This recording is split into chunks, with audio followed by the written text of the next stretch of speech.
अमान साहब in charge of CNP channel. आइए आज हम आपको जिस शख्स से मिलवाने जा रहे हैं उनका ताल्लुक वान के कारोबार से है, जिनका नाम है मलिक असगर। हम उनसे पूछते हैं कि ये कारोबार कितना पुराना है और जदीद दौर में इस पर क्या असरात पड़ रहे हैं। आइए बिस्मिल्लाहिर्रहमानिर्रहीम। ये तकरीबन कोई 40-50 साल पहले तक हम ये कारोबार कर रहे हैं। अभी तक ये हम कारोबार कर रहे हैं। हमारे वालिद साहब भी यही कारोबार करते रहे हैं और आगे हम भी यही कारोबार कर रहे हैं। हम इसको वाहन तैयार करते हैं, तैयार करके हम दूसरे मुख्तलिफ़ शहरों में इसकी सप्लाई करते हैं। ये वाहन की जो चार पहियाँ होती हैं इसमें क्या खसूसियात हैं आप बताएं। इसमें खसूसियत ये है कि ये एक तो ठंडी होती है, इसमें खटमल नहीं पैदा होते, एक दूसरे नंबर पे ये थकावट को दूर करती है।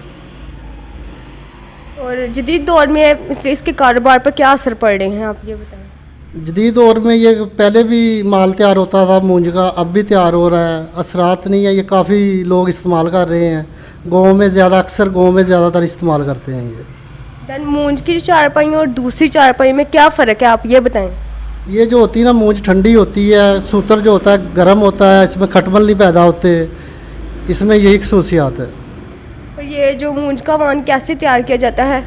ये एक मिनी छोटी छोटी फैक्ट्रियाँ बनी हुई हैं सांगलाइल में, इधर काफ़ी हैं, घरों में भी मशीनें लगी हुई हैं, मशीनों पे ये तैयार होता है। ठीक है।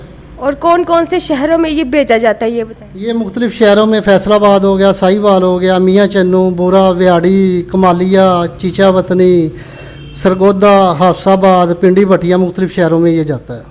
और आप इसके बारे में और क्या कहना चाहते हैं।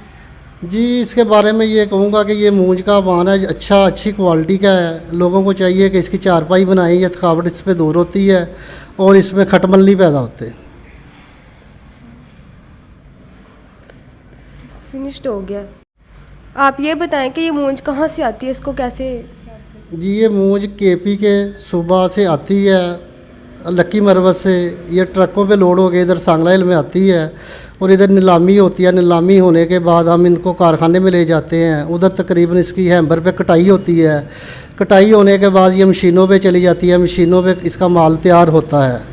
तैयार होने के बाद ये मुख्तलिफ़ शहरों में सेल के लिए भेज देते हैं हम।